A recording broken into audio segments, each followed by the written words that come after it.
తెలంగాణ రాష్ట్ర ప్రభుత్వం తరఫున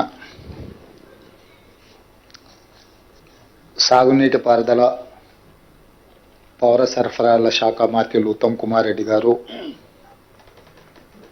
కృష్ణా నది, గోదావరి నది జలాల విషయంలో ఈ రెండు నదుల ఉపనదుల మీద నిర్మాణం జరుగుతున్న ప్రాజెక్టుల విషయంలో ఉమ్మడి రాష్ట్రంలో ఆ తర్వాత ప్రత్యేక తెలంగాణ రాష్ట్రంలో తెలంగాణ రాష్ట్ర సమితి అధికారంలో ఉన్న 9.5 సంవత్సరాల కాలంలో వాళ్ళు తీసుకున్న నిర్ణయాలు, ఆ నిర్ణయాల వల్ల తెలంగాణ ప్రజలకు అందిస్తున్న దుష్ఫలితాల మీద, అదేవిధంగా 2023 డిసెంబర్ 7 నాడు బాధ్యతలు చేపట్టిన ప్రజాప్రభుత్వం వారు చేసిన తప్పిదాలను సరిదిద్దడానికి చేస్తున్న ప్రయత్నాలను వివిధ సంస్థల దగ్గర, కేంద్ర ప్రభుత్వ రంగ సంస్థల దగ్గర తెలంగాణ ప్రభుత్వం యొక్క వాదనలను ఏ విధంగా వినిపించడమో వారు దాదాపుగా సవివరంగా వాస్తవాలతో కూడుకున్న నివేదికలు. ఎందుకంటే రాజకీయపరమైన ఊకదంపుడు ఉపన్యాసాలు చెప్పడం ఒక విషయము, లెక్కలతో సహా వాస్తవ పరిస్థితులను ప్రతి సంవత్సరం ఏ విధంగా ప్రభుత్వాలు నిర్ణయాలు తీసుకున్నాయి, ఆ నిర్ణయాల వల్ల తెలంగాణ రాష్ట్రానికి జరిగిన లాభాలు, నష్టాలు, ఈరోజు జరుగుతున్న ప్రచారాల మీద వారు పూర్తి స్థాయిలో ఒక నివేదికను, వాస్తవాల ప్రాతిపదికన ఉత్తమ్ కుమార్ రెడ్డి గారు ఒక నివేదికను అందించి మనందరికీ కూడా ఈ సమాచారాన్ని అందించడం ద్వారా ప్రజా జీవితంలో ఉన్న మనము ప్రజలకు వివరించాల్సిన బాధ్యతను వారు మనకు ఒకసారి గుర్తు చేసినందుకు వారికి మనస్ఫూర్తిగా నేను అభినందనలు తెలియజేస్తున్నా. ఈరోజు ఈ సమావేశంలో తెలంగాణ ఉద్యమం సందర్భంగా తెలంగాణ రాష్ట్ర ప్రజల ఒక ఆకాంక్షను సాధించడానికి సర్వం వడ్డీ కొట్లాడిన వాళ్ళందరూ ఇక్కడ ఉన్నారు.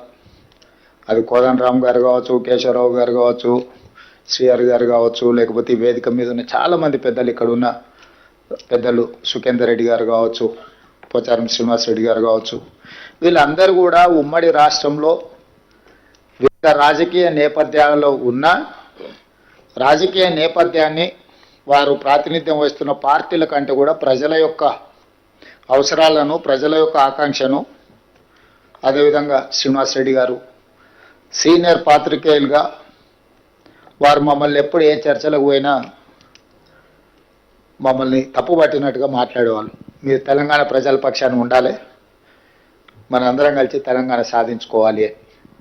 మీ అందరి ప్రయత్నము, కృషి, నిరంతర పోరాటం ఈరోజు తెలంగాణ రాష్ట్రం వచ్చింది. తెలంగాణ రాష్ట్రం వచ్చిన తర్వాత 2 సార్లు చంద్రశేఖరరావు గారు ముఖ్యమంత్రిగా, సరే వారు రాజకీయ పార్టీగా నిధులు నియామకాల లేకపోతే ఇంకేమి ఎన్నికల ఎజెండా ఏ రకంగా వారు ప్రజల్ని ఒప్పించండు, మెప్పించండు, 2 సార్లు అధికారాన్ని చేపట్టి వారు ఏ రాజకీయ ప్రయోజనం, ఆర్థిక ప్రయోజనం పొందినరు అనేది చర్చించ వేదిక కాదు ఇది. వారు ఉన్నప్పుడు చర్చిస్తే ఆ విషయాల మీద వారి నుంచి మనం సూటిగా మాట్లాడడానికి అవకాశం ఉంటుంది. ఇక్కడ దాదాపుగా 9.5 సంవత్సరాలు వారు ముఖ్యమంత్రిగా, 5 సంవత్సరాలు వారు సాగునీటి పారుదల శాఖ మంత్రిగా, 5 సంవత్సరాలు దాదాపుగా హరీష్ రావు గారు సాగునీటి పారుదల శాఖ మంత్రులుగా. అంటే వారి కుటుంబమే 9.5 సంవత్సరాలు ఈ శాఖకు ప్రాతినిధ్యం వహించిండ్రు. దాదాపుగా ఆర్థిక శాఖ కూడా చివరి 5 సంవత్సరాలు హరీష్ రావు గారే బాధ్యత తీసుకున్నారు. నీళ్లు, నిధులకు సంబంధించి సంపూర్ణంగా వారి కుటుంబము, వారి పార్టీ వారే బాధ్యత తీసుకొని వారు చేసిన నిర్ణయాలు ఈరోజు మీ అందరి ముందు పెట్టడం జరిగింది. ఈరోజు సరే ప్రజలు ఒక తీర్పు ఇచ్చిండ్రు, ప్రజల తీర్పు అనుసారము మనందరం బాధ్యత తీసుకున్నాము. మన యొక్క అనుభవాలను బట్టి ఈరోజు శాఖలు నిర్వహిస్తున్నాం. తెలంగాణ ప్రజల తరఫున, ప్రభుత్వం తరఫున వివిధ సందర్భాలలో మేము చేయాల్సిన ప్రయత్నం అంతా చేస్తున్నాం. ఆ వివరాలు కూడా ఉత్తమ్ కుమార్ రెడ్డి గారు మీ అందరికీ వివరించారు. కానీ అధికారం కోల్పోయి, ఆ తర్వాత డిపాజిట్లు కోల్పోయి, ఆ తర్వాత ఎన్నికల్లో పోటీ చేయడానికి అభ్యర్థులు దొరకకపోవడం వల్ల ఈరోజు ఒక విచిత్రమైన వాదనను తీసుకొని వాళ్ళు ముందుకు వస్తున్నారు. మొత్తం సర్వం నాశనం అయిపోయింది ఈ సంవత్సరంలోనే, అసలు ఇంత నాశనం అనేది ఇంకెప్పుడూ జరగలేదు, మేం మళ్ళీ వస్తేనే ఇదంతా సరిదిద్దుతాము, దీనికి మొత్తం కారణం కాంగ్రెస్ పార్టీ ఇప్పుడున్న ప్రభుత్వం అని చెప్పి ఒక వితండవాదం తీసుకొస్తున్నారు. సరే, ఇవన్నీ చూసి నేను ఒక అంశాన్ని ప్రస్తావించిన. ప్రజలు, ప్రజాస్వామ్యము, భారత రాజ్యాంగం, డాక్టర్ బాబాసాహెబ్ గారు అందించిన చట్టసభలే మనకు దేవాలయాలు. అక్కడే మనం చర్చించుకుందాము, వాస్తవాలను ప్రజలకు వివరిద్దాము. ఒకరోజు కృష్ణానది జలాల మీద, ఇంకొక రోజు గోదావరి నది జలాల మీద పూర్తి స్థాయిలో చర్చ చేద్దాము. ఒకవేళ కాదు కూడదు అనుకుంటే ఇంకా 1-2 రోజులు పొడిగించుకొని అయినా దీనికి సంబంధించిన వాస్తవాలను చర్చించుకుందాం. ప్రధాన ప్రతిపక్ష నాయకుడిగా వారిని ఏ తారీఖు వారు వస్తారో, ఏ తారీఖు వారు చర్చిస్తారో ఒక లేఖ రాయమని స్పీకర్ గారికి.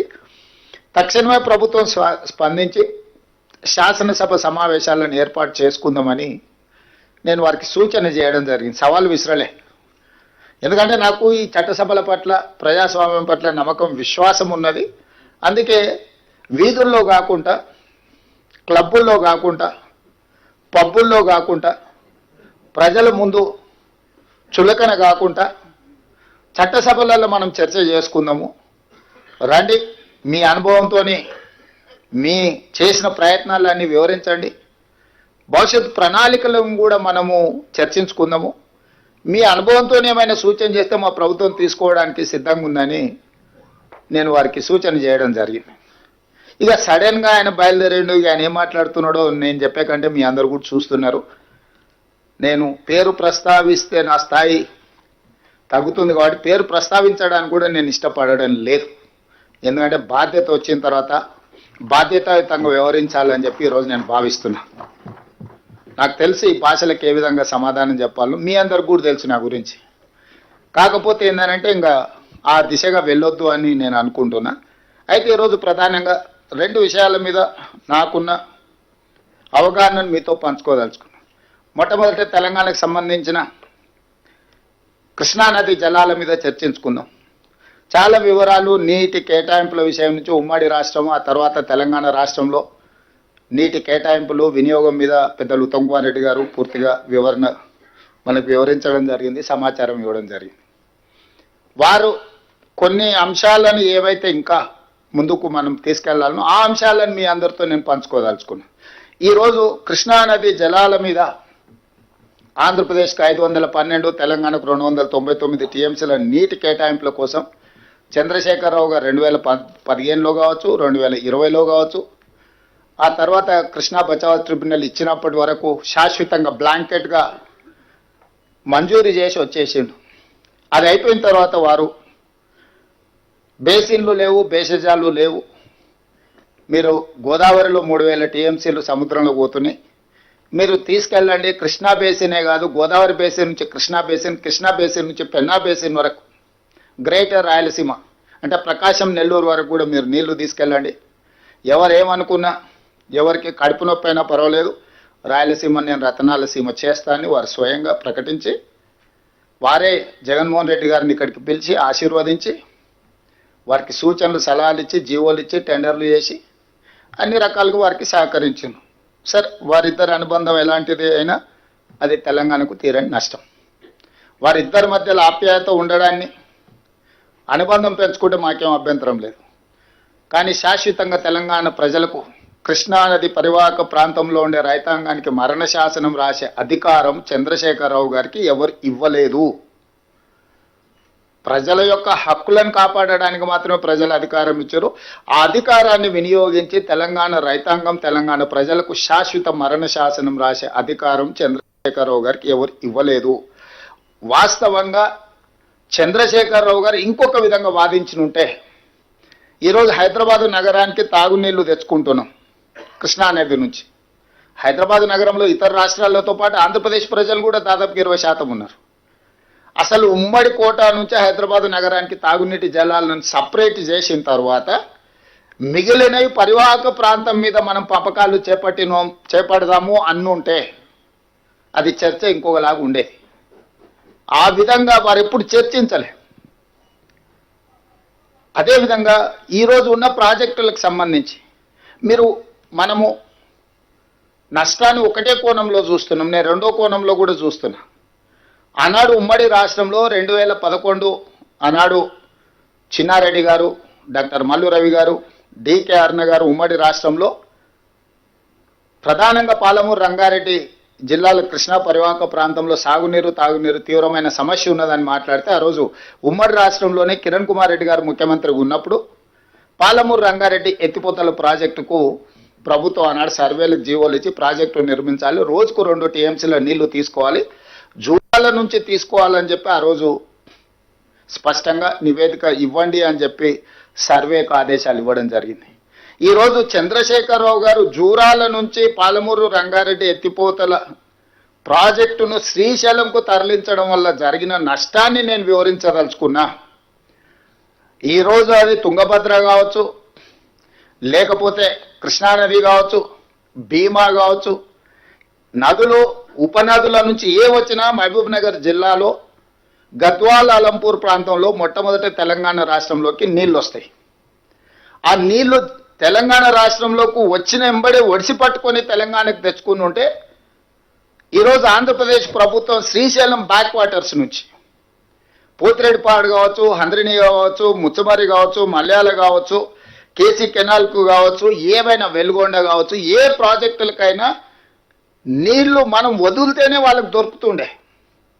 ఇవాళ నీళ్లు వచ్చినప్పుడు వచ్చిన దగ్గర పట్టుకోకుండా వదిలేసి మహబూబ్ నగర్ జిల్లాలో ఎంటర్ అయిన నీళ్లు తిరిగి మళ్ళీ కర్నూలు ప్రాంతం ఆ పక్క నుంచి తిరుక్కొని మళ్ళీ ఇక్కడికి వచ్చినప్పుడు ఇక్కడ పట్టుకుంటా అంటున్నాడు. కింద మీద ఉన్నప్పుడు పట్టుకోకుండా చివర పట్టుకోవడం వల్ల ఈ నీళ్లు కంప్లీట్గా రాయలసీమ ప్రాంతానికి వెళ్ళిపోవడంతో అక్కడొచ్చిన నీళ్లను అక్కడి నుంచి అక్కడనే దారి దోపిడీ చేసే పరిస్థితి ఈరోజు రాయలసీమ కానీ ఆంధ్రప్రదేశ్ ప్రభుత్వానికి ఇచ్చింది. చంద్రశేఖరరావు గారు తెలంగాణ రాష్ట్రంలోకి ప్రవేశించిన కృష్ణానది జలాలను ప్రవేశించిన ఎంబడే పాలమూరుకు, రంగారెడ్డికి, నల్గొండకు, ఇతర ప్రాంతాలకు తరలించకపోయిన ఉంటే ఈరోజు పోతిరెడ్డిపాడు కానీ, రాయలసీమ లిఫ్ట్ కానీ, మాల్యాల కానీ, ముచ్చమరి కానీ ఇతర ఏ ప్రాజెక్టు కూడా రాయలసీమకు నీళ్లు తరలించుకోకపోవడానికి అవకాశం లేకుండా ఉండుండే. కానీ జూరాల దగ్గర కడతారా, నువ్వు చదువుకున్నావని చిన్నారెడ్డి గారిని శాసనసభలో చంద్రశేఖరరావు గారు అవహేళన చేసి అవమానించే విధంగా మాట్లాడింది శాసనసభలో, నాకు బాగా గుర్తుంది. ఆ రోజు చిన్నారెడ్డి గారు, మీరు శ్రీశైలం బ్యాక్ వాటర్స్ నుంచి పాలమూరు రంగారెడ్డి ఎత్తిపోతల లిఫ్టులు పెట్టకండి, ఖర్చుతో కూడుకున్నది, మీరు జూరాల నుంచి ఇట్టే తరలించుకుంటే మనకు ప్రయోజనం అని ఆ రోజు చిన్నారెడ్డి గారు అంటే, చిన్నారెడ్డి గారిని చాలా వారు సౌమ్యులు కాబట్టి పోయం వెనక్కి తిరగానులే అంత అవమానకరంగా మాట్లాడు. వారు ఆ రోజు చేసిన సూచన ప్రకారం ఈరోజు జూరాల నుంచే మనం నీళ్లు తెలంగాణకు తెచ్చుకుని ఉంటే ఈరోజు ఇన్ని నీళ్లు కొల్లగొట్టడానికి ఆంధ్రప్రదేశ్ ప్రభుత్వానికి అవకాశమే లేకుండే. నెంబర్ 1, చంద్రశేఖరరావు గారు అహంకారపూరితమైన అవినీతితో కూడుకున్న ఆలోచనలతో చేసిన నిర్ణయాలు ఈరోజు కృష్ణానది పరివాహక ప్రాంత రైతాంగానికి, ప్రజలకు ఒక మరణ శాసనం రాసింది. ఇది నెంబర్ 1. నెంబర్ 2, ఈరోజు ఆంధ్రప్రదేశ్కి 512 టీఎంసీల నీళ్లు వాడుకోవడానికి కృష్ణా డెల్టాలో ఎక్కువ ఆయకట్టు ఉంది. కిందికి వెళ్ళాలి, కృష్ణా గుంటూరు ఆ పక్కకి వెళ్ళాలి ఆ నీళ్ళు వాడుకోవాలంటే. అప్పుడు ఆ నీళ్ళు ఏంది, శ్రీశైలం దాటాలి, నాగార్జున సాగర్ దాటాలి, పులిచింతల దాటాలి, ఆ తర్వాతనే కింది కృష్ణా డెల్టాకు వెళ్ళాలి. అట్లా చేయడం వల్ల భూగర్భ జలాలు తెలంగాణలో పెరగడానికి అవకాశం ఉంది. ప్రతి సందర్భంలో ఆ నీళ్లు ఎంతో కొంత మన వాట తీసుకోవడానికి అవకాశం ఉంది. అది నాగార్జున సాగర్లో కావచ్చు, అది శ్రీశైలంలో కావచ్చు, పులిచింతలో కావచ్చు. ఈ నీటి కేటాయింపులే కాకుండా విద్యుత్ ఉత్పత్తి. ఈరోజు పవరు పీక్ అవర్స్లో పెద్దలు బట్టి విక్రమార్క గారు చెప్పాలి 10 రూపాయల పైన పెట్టాల్సి వస్తుంది మనకు ఓ సందర్భంలో. ఈరోజు నీళ్ల ద్వారా, జల విద్యుత్తు ద్వారా విద్యుత్తును ఉత్పత్తి చేస్తే 4 పైసలు 8 పైసలు పడుతుంది. ప్రాజెక్టుల ఇన్వెస్ట్మెంట్ కాస్ట్ అయిపోయింది కాబట్టి రా మెటీరియల్కి ఏం కాస్ట్ లేదు. నీళ్లు దేవుడు ఇచ్చిన వరం కాబట్టి శ్రీశైలం, నాగార్జున సాగర్, పులిచింతలో విద్యుత్ ఉత్పత్తి చేస్తే ఆ విద్యుత్తులో తెలంగాణకు వాటా వస్తే చారానకు ఆటానకు పర్ యూనిట్ విద్యుత్ వచ్చేది. ఈరోజు శ్రీశైలం వెనకాలనే పోతిరెడ్డిపాడు, రాయలసీమ, ముచ్చమర్రి, మాల్యాల ద్వారా నీళ్లు లిఫ్టులు చేసుకొని పోవడం వల్ల శ్రీశైలం పవర్ ప్రాజెక్టు డిఫంక్ట్ అవుతుంది, Nagarjuna Sagar power project defunct అవుతుంది, పులిచింతలో ఉన్న పవర్ ప్రాజెక్టు డిఫంక్ట్ అవుతుంది. మీరు కేవలం నీళ్ల తీసుకెళ్లడం ద్వారా వ్యవసాయానికి జరిగే నష్టాన్ని మనం ఆలోచన చేస్తున్నాం, కానీ చారానకు ఆటానకు యూనిట్ దొరికే పవర్ ప్రాజెక్ట్స్ కూడా డిఫంక్ట్ అవడంతో 10 రూపాయలకు పర్ యూనిట్ కొనుక్కునే పరిస్థితి తెలంగాణకు వస్తే, ఒకవేళ 10 రూపాయలు పెట్టినా విద్యుత్తు దొరకని పరిస్థితి వస్తే విద్యుత్తు పరంగా కూడా తెలంగాణకు తీరని నష్టం జరుగుద్ది. ఈ రెండవ నష్టాన్ని కూడా చంద్రశేఖరరావు గారే మనకు అందించిండు. మూడవది, ఆనాడు 2 టీఎంసీలతో పాలమూరు రంగారెడ్డి ఎత్తిపోతల కంబైన్డ్ స్టేట్లో జీవో ఇస్తే చంద్రశేఖరరావు గారు వచ్చిన తర్వాత 2 టీఎంసీలను కాస్త 3 టీఎంసీలు చేస్తాం అనుకున్నాం మేము. 2 టీఎంసీలను కాస్త 1 టీఎంసీకి చేసిండు. ఒఫీషియల్ రికార్డ్స్ ఉన్న అధికారులు ఇక్కడ ఉన్నారు. 2 టీఎంసీ పాలమూరు రంగారెడ్డి ఎత్తిపోతల్ని ఎత్తుకోవాల్సిన జీవోలను అంచనాలనే అడగోలుగా పెంచిండు, ఎత్తుకునే నీళ్ళను తగ్గించిండు. డిండికి ఆ టీఎంసీని అసలు ఎక్కడి నుంచి దేవాళ్ళు తేకుంటే గందరగోళం చేసింది. అవతల 4 టీఎంసీలతోని శ్రీశైలం బ్యాక్ వాటర్స్ నుంచి పోవాల్సింది దాదాపుగా 10 టీఎంసీలకు వాళ్ళు పెంచుకొని ప్రాజెక్టులు నిర్మించుకుంటే ఈరోజు 2 టీఎంసీలు తరలించే పాలమూరు రంగారెడ్డిని 1 టీఎంసీకి తగ్గించిండు. దాదాపుగా ఎస్ఎల్బీసీ 2006-7లో కోమటిరెడ్డి గారు వీళ్ళందరూ కొట్లాడి తెచ్చుకున్న గ్రావిటీతో తీసుకోవాల్సిన ఎస్ఎల్బీసీని 34 కిలోమీటర్లు ఉమ్మడి రాష్ట్రంలో టన్నెల్ కొడితే 10 కిలోమీటర్లు కొడితే అయిపోయింది. సంవత్సరానికి 1 కిలోమీటర్ పూర్తి చేసిన ఇవాళ ఎస్ఎల్బీసీ కంప్లీట్ అయి ఉండేది. జస్ట్ ఆ రోజు 1000 కోట్లు ఖర్చు పెడితే ఇవాళ 3000 కోట్లు అంచనా పెరిగినా అలా 1000 కోట్లు అంచనా ఖర్చు పెడితే 3,64,000 ఎకరాలకు నల్గొండ జిల్లాలో నీళ్ళిచ్చే ఎస్ఎల్బీసీని పడవ పెట్టింది. పాలమూరు రంగారెడ్డి ఎత్తిపోతలను జూరాల నుంచి శ్రీశైలానికి తరలించే అంచనాలు పెంచి దాన్ని ఈ రోజు వరకు పూర్తి చేయలేదు. ఉమ్మడి రాష్ట్రంలో మొదలుపెట్టిన కల్వకుర్తి లిఫ్ట్ ఇరిగేషన్కి నీటి కేటాయింపుల మీద ఇంతవరకు పరిష్కారం చూపించలే, అది పూర్తి చేయలే. భీమా, నెట్టంపాడు, కోయిల్సాగర్ ఏ ప్రాజెక్టు చూసినా సీతారామసాగర్ వరకు, ఇందిరాసాగర్ వరకు ఆ కిందికి పోతే ఏ ఒక్క ప్రాజెక్టు కూడా ఈ 9.5-10 సంవత్సరాలలో చంద్రశేఖరరావు పూర్తి చేయకపోవడం వల్ల ఈరోజు మనకు హక్కులు రాలేదు, ప్రయోజనము చేకూరలేదు. చివరికి ఈరోజు దాన్ని సర్దిద్దుదామని మేము ఎప్పుడైతే కూర్చొని ఈయన ఇచ్చిన లేఖలు, ఈయన వాళ్ళ పట్ల చూపించిన ఔదార్యం, ప్రేమను, ఇది తెలంగాణ ప్రజలకు ప్రయోజనం లేదని ఎప్పుడైతే మేము మాట్లాడుతున్నామో ఈ రోజున ప్రజలను తప్పుదోవ పట్టించడానికి ఈరోజు వాళ్ళు శాయశక్తుల ప్రయత్నం చేస్తున్నారు. అందుకే ఈరోజు కృష్ణానదిలో చంద్రశేఖరరావు గారు చేసిన ద్రోహము ఉమ్మడి రాష్ట్రంలో సీమాంధ్ర పాలకులు చేసిన అన్యాయానికంటే 1000 రెట్లు ఎక్కువ అన్యాయం చేసిండు చంద్రశేఖరరావు. నిజంగా ఒకవేళ అనాల్చి వస్తే, ఒకవేళ ఇట్లాంటి తప్పులు చేసినందుకు వాళ్ళని ఒక్క కొరడా దెబ్బ కొట్టాల్సి వస్తే చంద్రశేఖరరావు గారిని 100 కొరడా దెబ్బలు కొట్టాల్సింది కృష్ణానదిలో మనకు చేసిన ద్రోహానికి. అలాంటిది ఈరోజు ఎదురుదాడి ఎట్లా అంటే ఇంకా అడ్డు అదుపు లేదు, వాస్తవాల ప్రాతిపదిక లేదు. కాబట్టి ఈరోజు కృష్ణానదిలో నీళ్ల కోసము సంబంధిత సంస్థల దగ్గర, కేంద్ర ప్రభుత్వం దగ్గర అప్ టు సుప్రీంకోర్టు రెగ్యులర్గా మానిటరింగ్ చేయడమే కాదు, రెగ్యులర్గా ఉత్తమ్ కుమార్ రెడ్డి గారు పాపం ఆయనే పోయి కూర్చొని గంటల కొద్దీ అక్కడ జరిగే ప్రొసీడింగ్స్ని, ట్రాన్స్మిషన్ లాస్ ఉండొద్దు, రేపు అధికారులు వినొచ్చి చెప్పినప్పుడు కొంత చెప్తారు కొంత చెప్పారని మేమిద్దరం చర్చించుకొని ఎప్పుడు ఏ కేసు ఉన్నా వారే స్వయంగా వెళ్ళి అక్కడ కోర్టులో కూర్చొని అక్కడ అధికారులతో అందరిని తీసుకెళ్ళి అక్కడ అడ్వకేట్లతో కూర్చొని పూర్తిగా డిస్కషన్స్లో ఇన్వాల్వ్ అయ్యి తెలియని కూడా తెలుసుకొని అవగాహన కల్పించుకొని పూర్తి స్థాయిలో కృష్ణానదిలో మనకు కావాల్సిన హక్కుల కోసం, తెచ్చుకోవాల్సిన నీటి కేటాయింపుల కోసం మేము పూర్తి పెద్ద ఎత్తున ప్రయత్నం చేస్తుంటే ఈరోజు బురద జల్లుతుండ్రు. వారి నిర్ణయం వల్ల నీళ్లు ప్రాజెక్టులు ఆలస్యం అవడం, తద్వారా నీళ్లు వినియోగించుకోకపోవడం, ఈరోజు శ్రీశైలం బ్యాక్ వాటర్స్లో వాళ్ళు తరలించుకోపోవడానికి అవకాశం ఇవ్వడం వల్ల కంప్లీట్గా పవర్ ప్రాజెక్ట్స్ కూడా డిఫంక్ట్ అయిపోతున్నాయి. ఈరోజు వేల కోట్ల రూపాయలు ఖర్చు పెట్టినా కూడా ప్రాజెక్టులు కట్టలేం. అప్పట్లో పెద్దలు కట్టారు కాబట్టి శ్రీశైలం, నాగార్జున సాగర్, పులిచింతలు పవర్ ప్రాజెక్ట్స్ ఈరోజు డెట్ ఫ్రీ అయిపోయినాయి. ఇవాళ పవర్ ప్రాజెక్టులు అన్నీ కూడా డిఫంక్ట్ అవుతున్నాయి. అంతర్జాతీయ జల విధానము ఒక బేసిన్లో అవసరాలు తీరిన తర్వాత ఇంకొక బేసిన్కి నీటిని తరలించాలి. ఏ రకంగా చంద్రశేఖరరావు గారు బేసిన్లు లేవు, బేసిజాలు లేవు అని చెప్తాడు? ఎవరిచ్చిండ్రు ఆయనకి అధికారం? ఏ హోదాలో ఆయన బేసిన్లు లేవు, బేసిజాలు లేవు, మీరు గోదావరి జలాలను కృష్ణా దాటించి పెన్నాకు తీసుకెళ్ళండి, మీకెందుకు నేను చూసుకుంటా అని వాళ్ళ తరఫున ఒకళ్ళతో పుచ్చుకుంటాడు? వాళ్ళ పట్ల వాళ్ళ పక్షాన పాలెగాడి కింద మారిండా? ఇది అడుగుదామంటే ఆయన రాడు. వాస్తవాలు వివరిద్దామని అంటే ఆయన చర్చ కుదరదు అంటాడు. పిల్లలు వచ్చాము అన్ని చిల్లర మాటలు మాట్లాడతారు, ఇటు తిప్పితే అటు తిప్పితే అట్లాంటి మాటలకు చాలామంది ఉన్నారు సమాధానం చెప్పడానికి. కాకపోతే ప్రభుత్వం నడుపుతున్నాం కాబట్టి ఒక విధానం. రెండవది ఇంకా గోదావరి. ఇవాళ గోదావరి నది మీద ఆనాడు ఉమ్మడి రాష్ట్రంలో 2007-8లో కాంగ్రెస్ పార్టీ రాజశేఖర రెడ్డి గారు ఉన్నప్పుడు ప్రాణహిత చేవెళ్ళ డాక్టర్ బాబాసాహెబ్ అంబేద్కర్ తుమ్మిడిహట్టి నుంచి మొదలుపెట్టి చేవెళ్ళ వరకు తీసుకురావాలని ప్రాణహిత నుంచి మొదలుపెట్టి చేవెళ్ళ అని ప్రాజెక్టు పేరే ప్రాణహిత చేవెళ్ళ.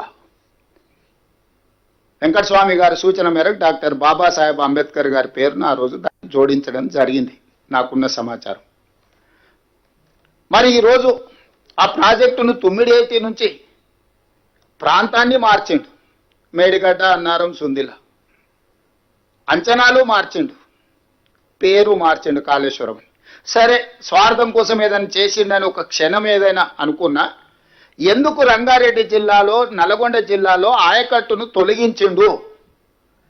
బేసిన్లు లేవు, బేసిజాలు లేవని చెప్పిన చంద్రశేఖరరావు గారు 23, 24, 25, 26 ప్యాకేజీలు దాదాపుగా నల్గొండ మన రంగారెడ్డి జిల్లాలో 23 దాటిన తర్వాత 24, 25, 26 ప్యాకేజీలు చేవెళ్ళ, తాండూరు, పరిగి, వికారాబాద్ దాదాపుగా 2.5 లక్షల ఎకరాలకు ఆ రోజు ప్రాజెక్టులో ఇంక్లూడ్ అయి రంగారెడ్డి జిల్లాకు నీళ్ళు ఇవ్వాలని. అదేవిధంగా నల్గొండ జిల్లాకి ఇచ్చిన నల్గొండ కానీ ఇతర అసెంబ్లీలు అవి కలిసి దాదాపుగా 4 లక్షల ఎకరాల ఆయకట్టును తొలగించండు. రంగారెడ్డి జిల్లాను మొత్తం తీసేసిండు. ఎందుకు కాళేశ్వరం అనే పేరు పెట్టిండే ప్రాణహిత చేవెళ్ళ అంటే, చేవెళ్ళ ఉంటే చేవెళ్ళకు నీళ్లు రాకపోతే నిలదీస్తారని చెప్పి రంగారెడ్డి జిల్లాకు అన్యాయం చేయడానికి ఏం కారణం చెప్పిండు? రంగారెడ్డి జిల్లా కృష్ణా బేసిన్లో ఉంది. ఒకవేళ గోదావరి జలాలన్నీ మనం రంగారెడ్డి జిల్లాలో వాడుకుంటే కృష్ణా వాటర్ ట్రిబ్యునల్లో మనకు రంగారెడ్డి జిల్లా నీటి కేటాయింపులకు సమస్య వస్తుంది. కాబట్టి ఇది తొలగించినప్పుడు కారణం చెప్పిండు. నేను ఇప్పుడు అడుగుతున్న చంద్రశేఖరరావు గారిని, నువ్వే స్వయంగా చెప్పిన బేసిన్లు లేవు, బేసిజాలు లేవు, నీళ్లు ఉంటే ఎక్కడైనా వాడుకోవచ్చని. బేసిన్లు లేవు, బేసిజాలు లేవానేమో గోదావరి జలాలను కృష్ణా బేసిన్ దాటి పెన్నా బేసిన్కు తరలించమని సీమాంధ్రులకు చెప్పినావు. కానీ కృష్ణా బేసిన్ కానుకోనున్న, గోదావరి బేసిన్ కానుకోనున్న కృష్ణ ఉమ్మడి రాష్ట్రంలో స్పష్టంగా చట్టంలోనే పెట్టిండ్రు అన్నాడు. ఇట్లాంటి సమస్యలు వస్తాయి కాబట్టి చట్టంలో 11th షెడ్యూల్లో నీటి కేటాయింపులకు సంబంధించి స్పష్టంగా 11వ షెడ్యూల్లో స్పష్టంగా ఈ చట్టం 2014 రాష్ట్ర పునర్విభజన చట్టంలో ఇట్లాంటి తలమాసిన వాళ్ళు ఉంటారు, తలాతోక లేకుండా మాట్లాడతారు, భవిష్యత్తులో ఇది సమస్య కాకూడదని స్పష్టంగా చెప్పారు. ఏం చెప్పిండ్రు? పనులు నడుస్తున్న ప్రాజెక్టుల కార్యనిర్వహణ కృష్ణా మరియు గోదావరి నదులపై మున్ముందు చేపట్టబోయే ప్రాజెక్టు పనులకు సంబంధించి సదరు ప్రాజెక్టులు ఉన్న భూమి ప్రాంతం ఏ రాష్ట్ర ప్రభుత్వ అధికార పరిధిలో ఉంటుందో ఆ రాష్ట్ర ప్రభుత్వానికి వాటి బాధ్యత ఉంటుంది. స్పష్టంగా పాయింట్ నెంబర్ 8లో స్పష్టంగా రాష్ట్ర పునర్విభజన చట్టంలో పార్లమెంట్లో శాసనం చేసిండ్రు. ప్రాణహిత నుంచి చేవెళ్లకు, గోదావరి బేసిన్ నుంచి కృష్ణా బేసిన్కు తరలించుకోపోవడానికి ఆనాడు 2008లో ఏదైతే టెండర్లు పిలిచి పనులు మొదలుపెట్టిండ్రు. 24, 25, 26 ప్యాకేజీల పనులు జరిగిన కొన్ని 100 కోట్లు ఖర్చు అయినాయి. వాటిని మీరు ఎందుకు తొలగించారు చంద్రశేఖరరావు గారు? ఎవరు ఈరోజు మీరు సమాధానం చెప్పాలి కదా. ఆంధ్రప్రదేశ్ గోదావరి జలాలను తరలించుకుపోవడానికి బేసిన్లు లేవు, బేసిజాలు చేయవని చెప్పిన నువ్వు తెలంగాణ రంగారెడ్డి జిల్లా నల్గొండ జిల్లాకు గోదావరి జలాలను ఇయ్యడానికి అది గోదావరి బేసిన్ కృష్ణా బేసిన్కు తీసుకురావడానికి వీలు లేదని చెప్పి నువ్వే కదా తొలగించింది. దీనికి మీరు సమాధానం చెప్పాలి కదా చంద్రశేఖరరావు గారు. ఈరోజు ఏం అన్యాయం చేశారు? చేవెళ్ళ, తాండూరులో, వికారాబాదులో, పరిగిలో ఆనాడు మొత్తం ఎమ్మెల్యేలు నిన్నే గెలిపించారు కదా. పార్లమెంట్ కూడా ఆ రోజు నీ చేతుల్లోనే ఉండే కదా చేవెళ్ళ పార్లమెంటు. ఓట్లన్నీ నీకేస్తే ఆనాడు కాంగ్రెస్ ఇచ్చిన ప్రాణైతే చేవెళ్లలో దాదాపుగా 2.5 లక్షల ఎకరాలు కొడంగల్ కూడా నీళ్ళు ఇస్తాను 2009 ఎన్నికలలో రాజశేఖర రెడ్డి గారు మాట ఇచ్చారు ప్రచారంలో వచ్చి. ఈ గోదావరి జలాలను కొడంగల్ శాసనసభ నియోజకవర్గం వరకు కూడా పొడిగిస్తాము గోదావరి జలాలని. రాయలసీమకు సంబంధించిన, ఆంధ్రప్రదేశ్కు సంబంధించిన ఆనాటి ముఖ్యమంత్రి రాజశేఖర రెడ్డి గారు చేవెళ్లకు, వికారాబాద్కు, తాండూరుకు, పరిగికి, కొడంగల్కు గోదావరి జలాలు ఇస్తా అని టెండర్లు పిలిచి ప్రాజెక్టులు ప్రారంభించి 100 కోట్ల రూపాయలు ఖర్చు పెడితే తెలంగాణ జాతిపితనని పదే పదే చెప్పుకోవడానికి ప్రయత్నం చేస్తావు కదా. ఎందుకు వీటిని తొలగించినవు? దీనికి సమాధానం చంద్రశేఖరరావు గారు అయితే చెప్పాలి కదా, మనం ఆలోచన చేయాలి కదా. ఈరోజు ఎటి దిప్పిన తుమ్మిడిహట్టి నుంచి తీసుకొస్తే గ్రావిటీతోని శ్రీపాద ఎల్లంపల్లికి వస్తాయి. పైనుండే నీళ్ళని పైననే పట్టుకొని పైనుంచి కిందికి ఇచ్చుకుంటూ రావాలా అనేది కాంగ్రెస్ విధానం. దాంతో తక్కువ ఖర్చు అయితే విద్యుత్తు తక్కువ అవుతుంది, తద్వారా మెయింటెనెన్స్ కాస్ట్ తగ్గుతుంది. శ్రీపాద ఎల్లంపల్లికి తీసుకొచ్చిన తర్వాత అక్కడి నుంచి ఎస్ఆర్ఎస్పి నుంచి తర్వాత ఉండే కొండపోచమ్మ కావచ్చు, రంగనాయక సాగర్ కావచ్చు, లేకపోతే మల్లన్న సాగర్ కావచ్చు, మిగతా ఏ రిజర్వాయర్లు అయినా నింపుకొని అది రంగారెడ్డి జిల్లా వరకు తేవాలనేది ఆనాటి ప్రణాళిక. ఇటువైపు నల్గొండ దిక్కు తీసుకెళ్ళాలి, ఇటువైపు రంగారెడ్డికి తేవాలి, ఉమ్మడి మెదక్కు తేవాలి. వీటన్నిటిని కూడా ఆనాడు పెట్టుకున్న లెక్క ప్రకారం ఆదిలాబాద్లో 1,56,000 ఎకరాలు, కరీంనగర్లో 1,71,000 ఎకరాలు, మెదక్ జిల్లాలో 5,19,000 ఎకరాలు, నల్గొండకు 2,29,000 ఎకరాలు, నిజామాబాద్కు 3,04,000 ఎకరాలు, రంగారెడ్డికి 2,46,000 ఎకరాలతో నీళ్ళు ఇవ్వాలని ఆ రోజు కాంగ్రెస్ పార్టీ ప్రాజెక్టును చేసింది. ఇప్పుడు నల్లగొండ కోతలు విధించినావు, రంగారెడ్డి జిల్లాను పూర్తిగా తొలగించినావు. ఏంది కారణం అంటే గోదావరి జిల్లాలు కృష్ణా బేసిన్కు తీసుకెళ్తే బేసిన్ల పంచాయతీ వస్తుంది, బేసిన్ల పంచాయతీ వస్తే మళ్ళీ కృష్ణా వాటర్ ట్రిబ్యునల్ మనకు నీటి కేటాయింపులప్పుడు అన్యాయం జరుగుతుంది. ఇది ఒక లాజిక్ చెప్పిండు. పోనీ ఈ లాజిక్నే పట్టుకుందాం కోసేపటికి. రాయలసీమకి బేసిన్లలో బేసిజాలు లేవని మమ్మల్ని అందరినీ తిడుతుంది కదా. నువ్వు వాళ్ళ గొప్పల కోసం, వాళ్ళ మెప్పు కోసము మమ్మల్ని తిట్టకుంటే తిట్టి మొత్తం తెలంగాణ హక్కులను, నీళ్లను తాకట్టు పెట్టి చేసిన తప్పులకు ప్రజలకు శిక్ష ఇచ్చినప్పుడు మౌనంగా నన్ను ఉండాలి. మళ్ళీ బజారెక్కి నోటికొచ్చింది మాట్లాడి ఈరోజు వితండవాదం చేస్తున్న పరిస్థితుల్లో ఉత్తమ్ కుమార్ రెడ్డి గారు ఈ వివరాలన్నిటిని కూడా తెలంగాణ సమాజానికి మీ ద్వారా, తెలంగాణ సమాజానికి నిజమైన ప్రతినిధులుగా మీరు అందరు తెలంగాణ ప్రజలకు వివరించాలన్న ఆలోచనతోని ఇందులో ఒక చిన్న లెక్క చెప్తా. ఉమ్మడి రాష్ట్రంలో కాంగ్రెస్ పార్టీ ఇచ్చిన నీళ్లు, దాని ధర దాదాపుగా 54 లక్షల ఎకరాలకు మనం నీళ్లు ఇస్తే ఎకరాకు నీళ్లు ఇవ్వడానికి మనం పెట్టిన ఖర్చు 93,000. చంద్రశేఖరరావు గారు వచ్చినాక 15 లక్షల ఎకరాలకు నీళ్లు ఇస్తే 1 ఎకరాకు 11 లక్షల రూపాయల పైన ఖర్చు పెట్టింది. మేము ఆనాడు 54 లక్షల ఎకరాలకు కాంగ్రెస్ పార్టీ తెలంగాణలో నీళ్లు ఇచ్చింది. ఆ నీళ్లకు మనం పెట్టిన ఖర్చు ఎకరాకు 93,000. బీసీ రేషియో అన్నారు కదా, కాస్ట్ బెనిఫిట్ రేషియో అని ఉత్తమ్ కుమార్ రెడ్డి గారు చెప్పారు కదా. ఆ లెక్కల ప్రకారము మనం పెట్టిన ఖర్చు 93,000 ఎకరాకైతే ఈరోజు చంద్రశేఖరరావు గారి యొక్క ధనదాహము 11,47,000 దాదాపుగా ఖర్చు అయింది. 11.5 లక్షల రూపాయలు పర్ ఎకర్ ఖర్చు పెట్టింది. 15 లక్షల ఎకరాలకు నీళ్ళు ఇచ్చినట్టే 1,81,000 కోట్ల రూపాయలు ఇప్పటికే పేమెంట్ జరిగింది. 2 లక్షల కోట్ల రూపాయలు చంద్రశేఖరరావు కాంట్రాక్టులకు ఖర్చు పెడితే 1000 కోట్లతో పూర్తి ఎస్ఎల్పిసి పూర్తి కాలే, 400-500 కోట్లతో పూర్తి భీమా కానీ, నెట్టంపాడు కానీ, కోల్చాగర్ కానీ ఏ ప్రాజెక్టు పూర్తి కాలే.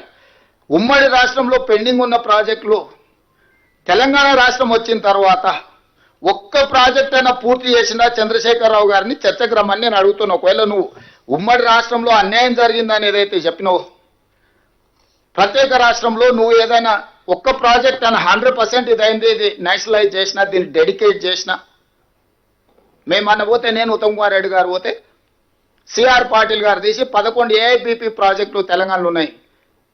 అంటే ఏఐబిపి అంటే కేంద్ర ప్రభుత్వం 90% నిధులు ఇస్తారు, 10% మనం ఖర్చు పెడితే సరిపోద్ది. 11 ప్రాజెక్టులు ఇన్కంప్లీట్ ప్రాజెక్టులు ఉన్నాయి మీ తెలంగాణ రాష్ట్రంలో. మీకు మేము నిధులు ఇస్తే కూడా మీరు ఖర్చు పెట్టి పూర్తి చేసుకోకపోతే మీరు ఎట్లా నడుపుకుంటారు మీ రాష్ట్రాన్ని అని చెప్పి ప్రాజెక్టులు తీసి మా చేతిలో పెడితే, ఇక మేము జరిగిపోయిన దానికి ఇక జరిగిపోయింది అని చెప్పి కొత్తగా మేము ఒక టార్గెట్ పెట్టుకొని కంప్లీట్ చేసుకొని వస్తాం వీటిని అని చెప్పి మేము చెప్పాల్సి వచ్చింది. తల దించుకోవాల్సిన పరిస్థితి. ఏఐబిపి ప్రాజెక్టులు స్టేట్ గవర్నమెంట్ ఫండ్స్ పెట్టాల్సిన పనులు జస్ట్ ఫోకస్ పెడితే చాలు. ఎందుకంటే వాటి మీద ఫోకస్ ఎందుకు పెట్టలేదా అంటే, దాని మీద ఫోకస్ పెడితే సార్కి వచ్చే ఆదాయం ఏం లేదు. కాంట్రాక్టర్లకు మాత్రమే పనులు చేసిన పనులకు బిల్లులు ఇస్తే అక్కడికక్కడ సరిపోతుంది కాబట్టి సార్కు దాని మీద తీరిక లేదు, ఫోకస్ లేదు. అందుకే ఈరోజు ఈ అన్ని వాస్తవాలను మీ దృష్టిలో పెట్టి చివరికి ఆయన పదే క్లబ్, పొద్దుపూట అయితే క్లబ్బుల్లో, రాత్రి అయితే పబ్బుల్లో చర్చ చేద్దామని చాలా ఉబలాట పడుతున్నాడు. నేను ఒక సూచన చేయదలుచుకున్న చంద్రశేఖరరావు గారికి, మీరు సుదీర్ఘమైన అనుభవం ఉంది, ప్రజా జీవితంలో ఉన్నారు, 40 సంవత్సరాలు.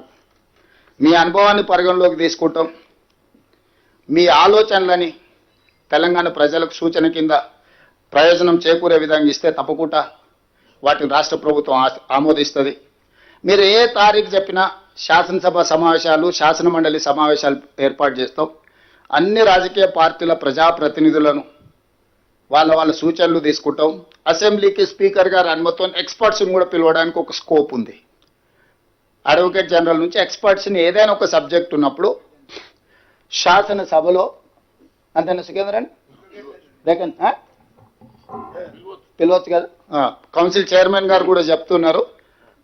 ఇట్లాంటి ప్రత్యేకమైన సందర్భంలో ఎక్స్పర్ట్స్ని కూడా హౌస్లోకి రప్పించవచ్చు, వాళ్ళ ఆలోచనలు కానీ వాళ్ళ సూచనలు కానీ తీసుకోవచ్చు అంటున్నారు. తెలంగాణ రాష్ట్ర ప్రభుత్వం సిద్ధంగా ఉంది. రాజకీయ పార్టీలుగా, ప్రజాప్రతినిధులుగా మనకు భిన్నాభిప్రాయాలు ఉన్న ఎక్స్పర్ట్స్ ఒపీనియన్ కూడా శాసనసభలో ప్రజలకు వినిపిద్దాం. ఇదొక మార్గం. ప్రజాస్వామ్యం పట్ల నమ్మకం ఉన్న వాళ్ళకు, విశ్వాసం ఉన్న వాళ్ళకు, మనల్ని ఎన్నుకున్నదే ప్రజలు, చట్టసభల సమస్యల మీద చర్చించి వాటికి ఒక పరిష్కారం చూపించాలా, ప్రజలు కూడా ఒక అవగాహన కల్పించే బాధ్యత ప్రజలు మనకి ఇచ్చిండ్రు.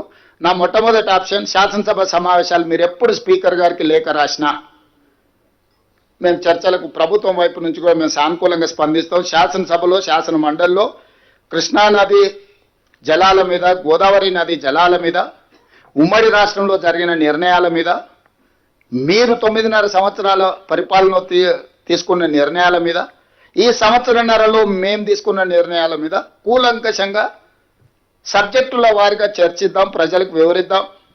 ఈ ప్రభుత్వం సహేతుకమైన సూచనలు, సలహాలు వస్తే తప్పకుండా పాటిస్తుంది. ఎక్స్పర్ట్స్ ఒపీనియన్ కూడా ప్రజలకు, ఇంతకుముందు బట్టి గారు చెప్పారు, ఎక్స్పర్ట్స్ని మనం అందరినీ కాన్ఫిడెన్స్లోకి తీసుకోవాలా, స్టేక్ హోల్డర్స్ని కాన్ఫిడెన్స్లోకి తీసుకోవాలన్నారు. స్టేక్ హోల్డర్స్ని, ఎక్స్పర్ట్స్ని, న్యాయశాఖలో కోవిధులను, సాగునీటి రంగంలో కోవిధులను, మిగతా ప్రజలలో ఉండే వాళ్ళని కూడా అందరినీ పిలిచి అవసరమైన మేరకు ఒక చర్చను ఒక మంచి వాతావరణంలో చర్చించి తెలంగాణ మిగతా రాష్ట్రాలకు, దేశానికి ఆదర్శంగా ఉండే విధంగా చట్టసభల్ని నిర్వహిద్దాం. సభానాయకుడిగా నేను మాటిస్తున్నా, మా వాళ్ళందరి తరఫున ఏ చిన్న గందరగోళం లేకుండా, ఎవరి గౌరవానికి భంగం కలగకుండా సభను నిర్వహించే బాధ్యత నాది. ఎవరిని కూడా పల్లెత్తు మాట అనవసరంగా మాట్లాడకుండా పక్క చట్ట పరిధిలో చట్టసభల్ని నిర్వహించే బాధ్యత నాది.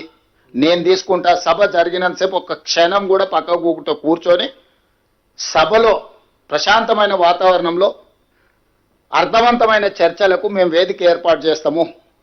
చంద్రశేఖరరావు గారు, మీరు రండి, ఎక్స్పర్ట్స్ను పిలుద్దాము, తెలంగాణ స్టేక్ హోల్డర్స్ను పిలుద్దాము, ప్రభుత్వం వైపు నుంచి మా ఆలోచన, మా పాలసీ డాక్యుమెంట్ మేము ముందర పెడతాము. మా పాలసీ డాక్యుమెంట్లో ఏమైనా లోపం ఉన్నా, లేకపోతే ఏమైనా సవరించేది ఉంటే కూడా మేము ఓపెన్ మైండ్తో ఉన్నాము. మేము వాటిని సవరించుకొని తెలంగాణ రాష్ట్ర రైతుల యొక్క హక్కులను శాశ్వతంగా ఇప్పుడు ఎందుకంటే ఇప్పుడు లైన్స్ డ్రాప్ కాబోతున్నది, లా సెటిల్ కాబోతుంది. ఈ టైంలో మనం తేరుకోకపోతే, ఈ టైంలో మనం సరైన దిశగా దీన్ని ఒక విధానపరమైన ఆలోచనతో ముందుకు పోకపోతే తెలంగాణకు నష్టం జరుగుతుంది. కాబట్టి 40 సంవత్సరాల ప్రజా జీవితంలో సుదీర్ఘమైన అనుభవం కలిగిన చంద్రశేఖరరావు గారికి నేను సాదరంగా ఆహ్వానం పలుకుతున్నాను. ఎందుకంటే వారు ప్రధాన ప్రతిపక్ష నాయకుడు కూడా, వారు ప్రధాన ప్రతిపక్ష నాయకుడు, వారి ఆరోగ్యం బాగుండాలి, ప్రజా జీవితంలో ఉండాలి, వారు ప్రజలకు ఉపయోగపడాలని నేనంటే వాళ్ళ కొడుకు వచ్చింటాడు, ఆయన ఎందుకు వానికి రాడు, ఆయన రాడు, ఆయనతోనేం పని ఉందా? నేపాల్లో కూడా ఇట్లనే రాజ్యం రాలేదని చెప్పి AK-47 అని చెప్పి డిన్నర్ అని పిలిచిండు ఫ్యామిలీలు అందరినీ. AK-47 పెట్టి 16 మంది పడపడగాలు చేసిండు. ఇంక అందరూ వేరు కాబట్టి వాడు ఒకడే మిగిలిండు, వాడే రాజాడు నేపాల్కి. ఇట్లాంటివి ఆదర్శంగా తీసుకుంటారు. మేమేం చేస్తాం, మీ కుటుంబంలో ఏదైనా ప్రాబ్లం ఉంటే మీరు కూర్చోవాలి, కుటుంబ పెద్దలతోనో కుల పెద్దలతోనో కూర్చొని పంచాయతీ తెంచుకోవాలి. తమ్ముడి చెల్లెలకు పంచాయతీ ఉంటే, బాబామర్దులకు పంచాయతీ ఉంటే ఎవరినో ఒకరిని కుల పెద్దనో కుటుంబ పెద్దనో పిలుచుకొని పంచాయతీలు తెంచుకోవాలి. కానీ ఈ వీధి భాగత్వాలనే ఓ దిక్కు బావ, ఓ దిక్కు బామర్ది, ఇంకో దిక్కు చెల్లె, ఈయన గల్లీలంట ఆమె ఢిల్లీలంట. ఏంటి ఇది? తెలంగాణ సమాజం గమనిస్తలేదా? ఈ వీధి భాగవతాలు మంచివి కావు. 10 సంవత్సరాల అధికారాన్ని చెలాయించిండ్రు, 10 సంవత్సరాల తర్వాత ప్రజలు ఒక తీర్పు ఇచ్చిండ్రు, స్పష్టమైన తీర్పు. ఆ తీర్పును గౌరవించండి. ఇక ఇదొక మార్గం. రెండవది, సరే మీ లైన్లకే కొంచెం వస్తా, ఎప్పుడో ఎక్కడికైనా వస్తా, ఎక్కడికైనా రామాట, ఎక్కడికి వద్దు స్వామి, ఎర్రవల్లి ఫామ్ హౌస్కు నేనే మా మంత్రుల బృందాన్ని పంపిస్తా, ఏం ప్రాబ్లం లేదు. తారీఖు చెప్పు, మొత్తం ఈ సెటప్ అంతా తీసుకొని వస్తారు మా వాళ్ళు. ఎర్రవల్లి ఫామ్ హౌస్లోనే చర్చ పెడతాము. చంద్రశేఖరరావు గారి ఆరోగ్యం అంత గొప్పగా లేదు, రావడానికి ప్రయాణం చేయడానికి ఏమైనా ఆరోగ్యం సహకరించకపోతే మీరు కుర్చీ వేసుకొని అక్కడ కుర్చీలో కూర్చోండి. చంద్రశేఖరరావు గారు మొత్తం మాక్ అసెంబ్లీ అని తెలంగాణ ఉద్యమంలో కోదండరామ్ గారు నిర్వహించేవాళ్ళు. శ్రీనివాసరెడ్డి గారు కూడా అప్పుడు అందులో ప్రశ్నలు అడిగి మమ్మల్ని అందరినీ మాక్ అసెంబ్లీ నిర్వహిద్దాం ఎర్రవల్లి ఫామ్ హౌస్లోనే, మా మంత్రుల బృందాన్ని నేను పంపిస్తా, అన్ని వివరాలు చర్చించుకుందాం. కాదు కూడదు అని ఒకవేళ అంటే చంద్రశేఖరరావు గారు పిలిస్తే నేను కూడా వస్తా. నాకేం బేసిజాలు లేవు, నాకంటే సీనియర్ ఆయన పబ్లిక్ లైఫ్లో ప్రజా జీవితంలో అనుభవంలో చంద్రశేఖరరావు గారు. వారి ఆరోగ్యం సహకరిస్తలేదు, లేదు ముఖ్యమంత్రి గారు కూడా రావాల్సిందే. చర్చలు ముఖ్యమంత్రి లేకపోతే సమర్థవంతమైన అర్థవంతమైన చర్చలు జరగవు. ముఖ్యమంత్రి కూడా ఈ చర్చలు పాల్గొనాలి అని చంద్రశేఖరరావు గారు కోరుకుంటే ఎర్రవల్లి ఫామ్ హౌస్లో జరగబోయే ప్రజాప్రతినిధుల సమావేశానికి నేను కూడా వస్తాను. తారీఖు నిర్ణయించండి. క్లబ్బులు పబ్బులు అంటేనే మాకు కొంచెం ఇబ్బంది, మేము వాటికి దూరం మొదటి నుంచి, ఇప్పుడు కాదు చదువుకునేటప్పటి నుంచి కూడా క్లబ్బులకు పబ్బులకు దూరము. ఈ తెలంగాణ వచ్చినప్పటి నుంచి వాటి మీద ఎన్నో బైక్ ఛాలెంజ్లు చేసినాం, గంజాయికి డ్రగ్స్కు వ్యతిరేకంగా ఎన్నో నిర్ణయాలు తీసుకున్నాం. ఈగలని ఈ డ్రగ్స్ను నియంత్రించడానికి, గంజాయిని నియంత్రించడానికి, గంజాయి బ్యాచ్లను అణచివేయడానికి ఒక ఒక ఒక స్ట్రాంగ్ ఆర్గనైజేషన్ ఎస్టాబ్లిష్ చేసినాము.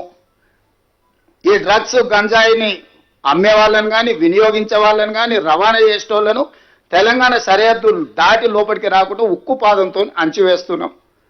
కాబట్టి క్లబ్బులు పబ్బుల కల్చర్కి నేను వ్యక్తిగతంగా వ్యతిరేకము. దయచేసి నన్ను క్లబ్బులకు పబ్బులకు పిలవద్దు. అయితే అసెంబ్లీకి పోదాం, లేకపోతే శాసన మండలికి పోదాం.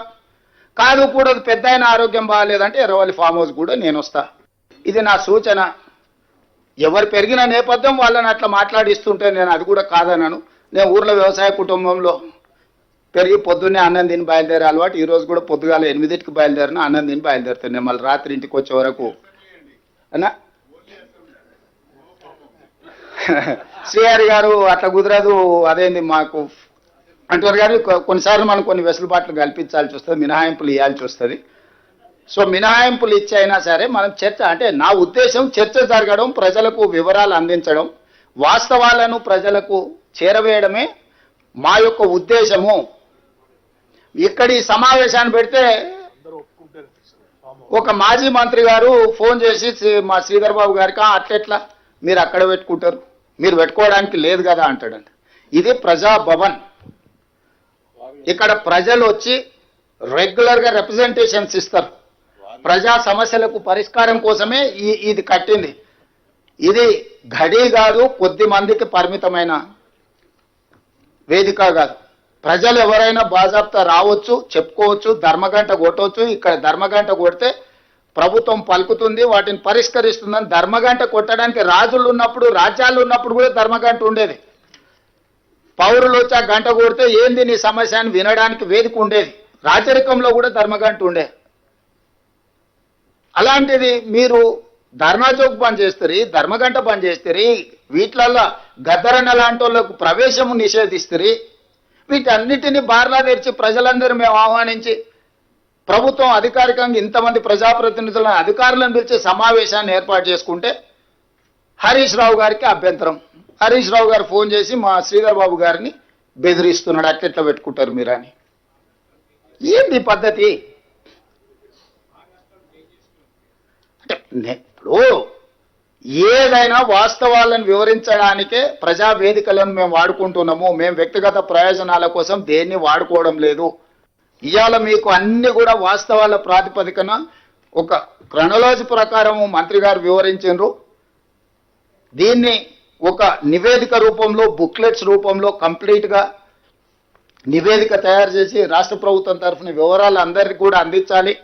అదేవిధంగా బట్టి విక్రమార్క గారు చెప్పినట్టు ఎక్స్పర్ట్స్తోని, అదేవిధంగా స్టేక్ హోల్డర్స్తో కూడా మళ్ళొకసారి పవర్ పాయింట్ ప్రజెంటేషన్ కూడా పెట్టడానికి శాఖ మంత్రి గారు కొంత ఇనిషియేట్ చేయాలి.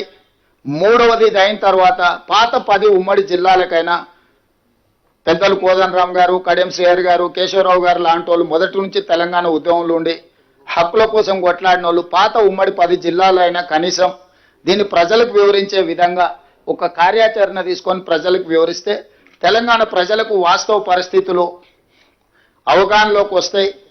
వాస్తవాలను వివరించిన వాళ్ళు అయితాము. గవినోళ్ళ శ్రీనివాస్ రాయలసీమ లిఫ్ట్ మీద వేసిన మా నారాయణపేట, మా దగ్గర నుంచి మేము శ్రవణ్ అని ఒకప్పుడు TV9 రిపోర్టర్, ఇప్పుడు అడ్వకేట్ ఇన్ సుప్రీం కోర్ట్, పర్సనల్గా తీసుకొని పర్సనల్ కెపాసిటీలో పోయి ఎన్జిటీలో కేసు వేయించి ఆనాడు స్టే తెచ్చిన తర్వాతనే రాష్ట్ర ప్రభుత్వం అందులో ఇంప్లీట్ పిటిషన్ వేసింది. సో ఇవన్నీ కూడా ప్రతి క్షణం పర్యవేక్షించుకుంటూ తెలంగాణ హక్కులను కాపాడడానికి మేము ప్రయత్నం చేస్తున్నాము. ఈరోజు ఆంధ్రప్రదేశ్ ముఖ్యమంత్రి గారికి కూడా వరద జలాలునే మేము తీసుకెళ్తామంటున్నారు. మరి అదే వరద జలాలు కాదు, నికర జలాలు, మిగులు జలాలు, వరద జలాలు ఏవైనా కావచ్చు, మా నల్గొండకు, మా రంగారెడ్డి జిల్లాకు తీసుకెళ్తే మీకు అభ్యంతరం ఏంది? నికర జలాలు గోదావరి బేసిన్లో 968, 518, 968 తెలంగాణకు, 518 ఆంధ్రప్రదేశ్కి పోతే ఎన్ని మిగిలినో తీస్తే దాంట్లో ఆ వరద జలాలలో ఎవరికెంత వస్తుందో లెక్క కడతాం ప్రపోర్షనేట్గా, ప్రోరేటా ప్రకారం. మోరార్లెస్ ఎంత పర్సెంటేజ్ నికర జలాలలో ఉందో వరద జలాలలో కూడా మోరార్లెస్ ప్రోరేటా ప్రకారం ఒక హక్కు ఉంటుంది. ఆ హక్కు ప్రకారం వరద జలాలలో మాకెంత ఉందో ఆ వరద జలాల మీకెంత వస్తుందో ఒక లెక్క తెలుసుకున్న తర్వాత పైన మేము కట్టుకుంటాం, కింద మీరు కట్టుకోండి. ఇప్పుడు పైన మేము కట్టుకోకుండా, మా నీళ్లు మేము ఒడిసి పట్టుకోకుండా, చంద్రశేఖరరావు చేసిన పాపాల వల్ల, కాళేశ్వరం కూలిపోవడం వల్ల, చేవెళ్ల ప్రాంతాన్ని మినహాయించడం వల్ల ఆ నీళ్లు మిగిలిపోయి నీ కింద వరదలాగా కనిపిస్తుంది. మేము వాడుకుంటే మీకు వరద ఉందా, బురద ఉందా, ఏముందో తేలుతుంది కదా. ఫస్ట్ మా ప్రాజెక్టులు అన్నీ చేయండి, మా కంప్లీట్ చేసుకోనియండి. ఆయన 10 ఏళ్ళు నిధులు ఖాళీ అయిపోయినాయి కానీ నీళ్లు మాత్రం మాకు రాలే. ఇప్పుడు ఆయన కట్టిన 1,00,000 కోట్లు ఖర్చు పెట్టి నికరంగా కట్టిన కాళేశ్వరం కూలిపోయింది. కూలింది కాబట్టి ఏమైనా కొన్ని నీళ్ళు కింద వరదలాగా కనిపిస్తుండొచ్చు, నేను కాదంటే లేను. అవి చర్చ చేద్దాము. ఫస్ట్ నికర జలాల మీద ఒక లెక్క ఉంది, 968, 518. ఆ లెక్క మీద మనం చర్చ చేయాల్సిన అవసరం లేదు. ఆ తర్వాత ఉండే మిగులు జలాలలో మీ హక్కు ఏంది, మా హక్కు ఏంది. ఆ తర్వాత వరద జలాలు, ఆ వరద జలాల మీద మీ హక్కు ఏంది, మా హక్కు ఏంది. మేమేమేమి కట్టుకోవాలనుకుంటున్నాం, మీరేమేమి కట్టాలనుకుంటున్నారు. గోదావరి రివర్ మేనేజ్మెంట్ బోర్డు దగ్గర కూర్చుందాము, మాట్లాడుకుందాము. ఈ స్టేట్ రీఆర్గనైజేషన్ యాక్ట్ని ఫస్ట్ అధికారులతో చర్చ చేయాలి, ఆ తర్వాత మంత్రులతో చేయాలి, ఆ తర్వాత అపెక్స్ కౌన్సిల్ చేసుకోవడానికి అన్ని రకాల వెసులుబాట్లు చట్టంలోనే కల్పించిండ్రు. మీకు ఇన్ఫ్లుయెన్స్ ఉంది కదా డైరెక్ట్ పైకి పోతా అంటే ఎట్లా? ప్రతి కేసు సుప్రీంకోర్టు వినదు. Sessions court, district court, high court, తర్వాత సుప్రీంకోర్టు. నువ్వు ఈ సిస్టమ్ అంతా తీసేసి అట్నుంచి వస్తాం మేము కిందికి, మాకు అధికారం ఉంది కాబట్టి, మోడీ మేము చెప్పింది వింటాడు కాబట్టి. న్యాయం అనేది కూడా ఒకటి ఉంటుంది. న్యాయపరంగా మేము కొట్లాడుతున్నాము. మేము మిగతా వాళ్ళలాగా రోడ్ ఎక్కి ఏది పడితే అది మాట్లాడతలేము, కానీ న్యాయపరంగా ఏం కొట్లాడాలనో, ఎవరెవరికి ఇవ్వాలనో, మన ఎన్విరాన్మెంట్ అండ్ ఫారెస్ట్లో మేము కంప్లైంట్ చేయడంతో వాళ్ళు పెట్టిన అప్లికేషన్ని తిప్పి పంపినరు. మేము అందరి దగ్గరికి వెళ్తున్నాము. మాకేం బాధ ఉందో చెప్తున్నాము అందరికీ, డాక్టర్ల దగ్గరకు పోయి. ఏది కాదనుకున్నప్పుడు ఏం చేస్తాము? దానికి కూడా ఒక వ్యూహము ఎత్తుగడ ఉంటుంది కదా. వ్యూహం లేకుంటేనే ఇంత దూరం వచ్చినామా? ప్రజల సహకారం లేకుంటేనే కుర్చీ వరకు చేరుకున్నామా? ఈ ప్రభుత్వాన్ని ఏర్పాటు చేసినామా? తెలంగాణ ప్రజల హక్కులను కాపాడటానికే కదా తెలంగాణ రాష్ట్రం ఇచ్చింది కాంగ్రెస్ పార్టీ. తెలంగాణ రైతుల హక్కులకు అన్యాయం జరుగుతుంటే చూసుకుంటూ కూర్చుంటుందా కాంగ్రెస్ పార్టీ? మీరేంది మాకు చెప్పేది? సలహా ఇవ్వండి, సూచన చేయండి, సహేతుకమైన విధానంతో ముందుకు రండి. అసూయతోని, అక్కస్తోని, అహంభావంతో, అహంకారంతో ఏం మాటలు అవి? అట్లాంటి మాటలకు సమాధానం చెప్పడానికి మా దగ్గర లేరనుకుంటురా? మా ఒక్క మందుల సామెలు చాలు, మేము అందరం అక్కర్లేదు. ఒక మందుల సామెలు నువ్వు పంపిస్తే చాలు, నీకు నీ తాతకు 3 తరాలకు సమాధానం చెప్తాడు. అది కాదు కదా. మేమేదో గౌరవంగా చట్టసభలలో చర్చిద్దాము, రండి మీరు పెద్ద మనుషులు, మీరు మీ అనుభవాన్ని చెప్పుదు రండి అని మేము అంటుంటే అదేదో మా చేతకంతనం అనుకొని తలా తోక లేకుండా మాట్లాడితే తోక కత్తిరించే తెలుసు. ఒకవేళ నీకు తెలవకపోతే మీ నాయన అడుగు, ఏం చేస్తే ఏమైండో మీ నాయన ఇప్పుడు ఏడున్నాడు. నాకు చికాకు కలిగించొద్దు. నాకు చికాకు కలిగిస్తే మళ్ళీ అది బాగుండదు. నేను చదవడం మొదలు పెడితే మళ్ళీ అది మంచి కూడా ఉండదు. ఏదేమైనా కృష్ణా నది జలాలలో, గోదావరి నది జలాలలో తెలంగాణ హక్కులను ఎవ్వరికి తాకట్టు పెట్టము. ఎంతటి వారు వచ్చినా ఎవరితోనైనా నిటారుగా నిలబడి కొట్లాడతాము. ప్రజలు ఒక విశ్వాసంతో, నమ్మకంతో మాకు అవకాశం ఇచ్చిండ్రు. శాశ్వతంగా చరిత్రలో గొప్పగా నిలిచిపోయే విధంగానే మా విధానము, మా ఆలోచన, మా పోరాటం ఉంటుంది. ఎవరి వ్యక్తుల కోసం ప్రజల హక్కులను తాకట్టు పెట్టము. ఎవరు ఎదురుగా ఉన్నా తెలంగాణ ప్రజల హక్కుల విషయంలో దేవుడే వచ్చి ఎదురుగా నిలబడ్డా నిటారుగా నిలబడి కొట్లాడతాము. వ్యక్తులు అనేది మర్చిపోండి. తెలంగాణ హక్కులకు అన్యాయం జరుగుతుంది చేస్తామని దేవుడు ఎదురుగా నిలబడ్డా కూడా దేవుడినైనా ఎదురించి తెలంగాణ ప్రజల తరఫున నిలబడే బాధ్యత మాది, మా మంత్రి వర్గాంది. ఎవరు అధైర్యపడాల్సిన పని లేదు. అసూయతోనూ అక్కస్తోనూ ఎవరైనా చిల్లర మాటలు మాట్లాడితే వాళ్ళ నీతి, వాళ్ళ జాతి ప్రజలు గుర్తిస్తారు. ధన్యవాదాలు.